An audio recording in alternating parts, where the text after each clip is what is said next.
कुटुंबातल्या प्रत्येक आईला पडलेला प्रश्न मुलांच्या डब्याला, नाश्त्याला किंवा मुलांना मधल्या वेळेत खाण्यासाठी काय बरं बनवायचं। तर आज मी तुमच्यासाठी कोणतीही पूर्वतयारी न करता घरातल्या कच्च्या बटाट्यापासून आणि पळीभर तेलामध्ये मस्त कुरकुरीत कमी तेलाचा नाश्ता कसा बनवायचा त्याची रेसिपी बघणार आहोत। अगदी लहानांपासून मोठ्यांपर्यंत सगळ्यांनाच खूप जास्त आवडेल हे मी तुम्हाला गॅरंटीने सांगते। रेसिपी नेहमीप्रमाणे भरपूर टिप्ससह तुमच्यासोबत मी शेअर केलेली आहे, म्हणून ती अगदी शेवटपर्यंत नक्की पहा। सगळ्यांना एक निवेदन आहे, तुम्हाला जर माझ्या रेसिपीज बघायला आवडत असतील तर कुकिंग तिकीट मराठी चॅनेलला सबस्क्राइब करा आणि बाजूची बेल घंटा नक्की क्लिक करा। कुकिंग तिकीट मराठीने काही स्पेशल आपले मसाले आणलेले आहेत, ज्यामध्ये स्पेशल मालवणी मसाला असेल, स्पेशल कोल्हापुरी कांदा लसूण मसाला असेल, सेलमची शुद्ध हळद पावडर असेल, गोडा मसाला असेल, काळा मसाला असेल, असे काही मसाले आणलेले आहेत। घर बसल्या फ्री डिलिव्हरी हे सगळे मसाले तुम्ही ऑर्डर करू शकता आणि व्हॉट्सअप नंबर डिस्क्रिप्शन मध्ये दिलेला आहे। फक्त व्हॉट्सअपवर मेसेज करा की सगळ्या मसाल्यांची माहिती तुम्हाला आपसूक मिळेल। चला तर मग आजच्या या कुरकुरीत रेसिपीला सुरुवात करूया। तर कच्च्या बटाट्याचा झटपट कुरकुरीत नाश्ता बनवण्यासाठी सगळ्यात पहिल्यांदा मिक्सरच्या भांड्यामध्ये इथे आपण मेजरिंग कपने 1 कप आणि वजनी म्हणाल तर साधारणतः 100 ग्राम प्रमाणात जाड पोहे घेतलेले आहेत। तुमच्याकडे जर पातळ पोहे उपलब्ध असतील तर पातळ पोहे सुद्धा तुम्ही इथे वापरू शकता। सुरुवातीला मिक्सरला याची आपण जाडसर पूड करून घेतलेली आहे। अगदीच बारीक न करता थोडीशी जाडसर किंवा उभडदोबड रफली करून घेतली तरी सुद्धा चालू शकेल। इथे आपण एक मोठ्या आकाराचा कच्चा बटाट्याची सालं काढून घेतलेली आहे। वजनी जर म्हणाल तर साधारणतः 150 ग्राम प्रमाणात। तुमच्याकडे जर मध्यम किंवा लहान आकाराचे असतील तर 2 किंवा 3 तुम्ही इथे घेऊ शकता। पोह्यांची पावडर केलेल्या मिक्सरच्या भांड्यामध्येच कच्च्या बटाट्याला आपण बारीक बारीक तुकड्यांमध्ये चिरून घेतलेला आहे। आता ज्या कपने तुम्ही पोहे मोजून घेतलेले होते ना, अगदी त्याच कपने अर्धा कप साधं पाणी घातलेलं आहे आणि पुन्हा मिक्सरला आपण याची छान पेस्ट करून घेतलेली आहे।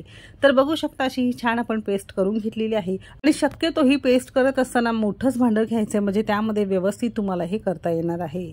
दुसरीकडे गॅसवर एक कढई गरम करत ठेवलेली आहे। कढई छान गरम झाली की फक्त 1-2 चमचे आपण यामध्ये तेल घेतलेलं आहे। अगदी कमीत कमी तेलामध्ये तुम्ही हा कुरकुरीत नाश्ता घरामध्ये तयार करू शकता। तेल छान कडकडीत गरम झालं की अगदी पाव चमचा मोहरी मस्त फुलू द्यायची आहे, नाहीतर मोहरी खाताना थोडीशी कचकच किंवा करपट लागते। मोहरी छान फुलली की अगदी अर्धा चमचा जिरं घेतलेला आहे। एक हिरवी मिरची अगदी बारीक चिरून घेतलेली आहे। इथे आपण 5-6 लसणाच्या पाकळ्या, अर्धा इंच आलं किसणीवर किसून घेतले। तुमच्याकडे जर आलं लसूण पेस्ट असेल तर तुम्ही इथे अर्धा चमचा वापरू शकता। मध्यम आचेवर फोडणी आपण 2 मिनिटं मस्त परतून घेतलेली आहे। अजिबात याला करपू द्यायची नाही, मस्त खरपूस परतून घेतलेली आहे। अर्धा चमचा पांढरे तीळ आणि अर्धा चमचा चिली फ्लेक्स घेतलेला आहे। तुम्ही रोजच्या वापरातलं तिखट जरी वापरलं तरी सुद्धा चालू शकतं। ज्या कपने तुम्ही पोहे मोजून घेतलेले होते ना, अगदी त्याच कपने 1 कप आपण इथे साधं पाणी वापरलंय, म्हणजे पेस्ट करत असताना अर्धा कप आणि इथे आपण साधं पाणी 1 कप वापरलंय, म्हणजे 1.5 कप आपण इथे पाणी वापरलेलं आहे। चवीपुरतं मीठ घेतलेलं आहे, थोडंसं किंवा एक 5-6 चमचे बारीक चिरलेलं गाजर घेतलेला आहे। सोबतच थोडीशी कोथिंबीर घेणार आहोत। गाजर आणि कोथिंबीर घेणं टोटली ऑप्शनल आहे, तुम्ही न घालता असंच केलं तरी सुद्धा चालू शकेल, पण थोडंसं पौष्टिक होण्यासाठी आपण हे घातलेलं आहे।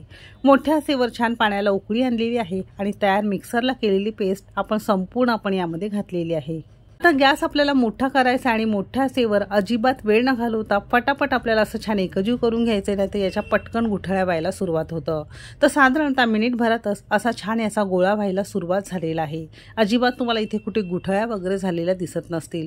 थोडंसं असं वर खाली करून घ्यायचंय। वर खाली करून घेतलं की याला झाकण लावायचंय आणि मध्यम आचेवर 2 ते 3 मिनिटं आपण हे छान वाफवून घेणार आहोत, म्हणजे कच्चा राहिलेला काही भाग असेल तो व्यवस्थित शिजून तयार होईल आणि हा गोळा थोडासा घट्ट होतो। घट्ट झाल्यामुळे आपल्याला याचा नाश्ता सुद्धा करणं अगदी सोयीस्कर होतं। तर 2 ते 3 मिनिटांसाठी मध्यम आचेवर आपण हे झाकून ठेवणार आहोत।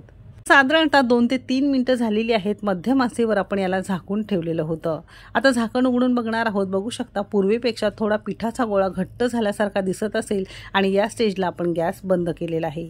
एका ताटाला थोडंसं तेल लावून घ्यायचं आणि पटकन गरम असतानाच हे पीठ या ताटावर काढून घेतलेलं आहे। शक्यतो ताटावरच काढून घ्या, म्हणजे थापणं तुम्हाला अगदी सोयीस्कर होईल आणि शक्यतो ताटाला थोडंसं तेल किंवा तूप लावणं गरजेचं आहे।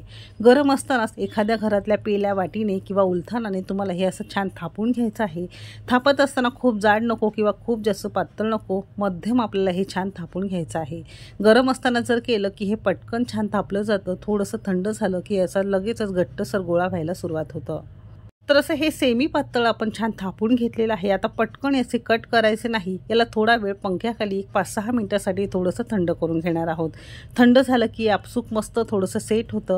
पंख्याखाली थोडंसं थंड करून साधारणतः 5 मिनिटं झालेली आहेत. आता आवडीनुसार तुम्ही असे कट्स करू शकता. तर इथे आपण ग्लास घेतलेला आहे, तुम्ही छोटा पेला किंवा वाटीने करू शकता आणि असे हे छोटे छोटे गोल गोल आकारामध्ये आपण हे कट्स करून घेणार आहोत.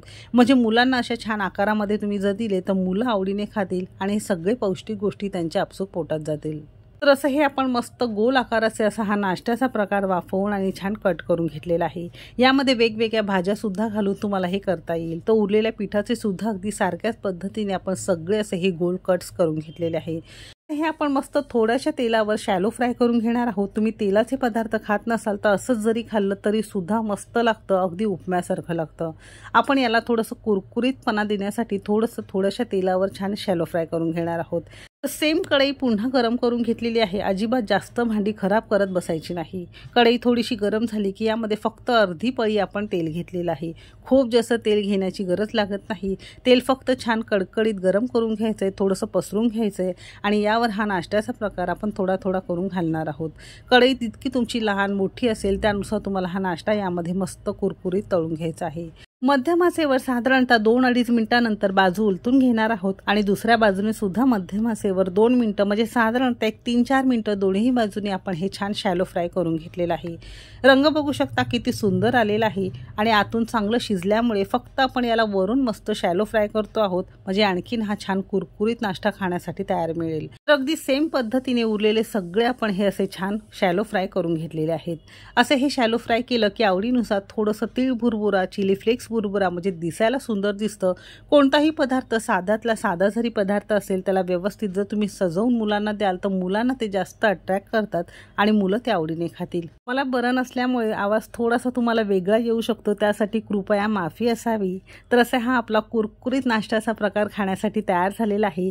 घेतलेल्या जिन्नसात 1-2 जणांसाठी अगदी पोटभर हा नाश्ता पुरू शकतो. मुलांना डब्याला देऊ शकता किंवा घरामध्ये नाश्त्याला तुम्ही हे तयार करू शकता. तर कच्चा बटाटा आणि पोह्यापासून तयार केलेली ही कुरकुरीत नाश्त्याची रेसिपी तुम्हाला कशी वाटली मला कमेंट करायला अजिबात विसरू नका. रेसिपी कोणत्या शहरातून बघताय ते सुद्धा नक्की सांगा.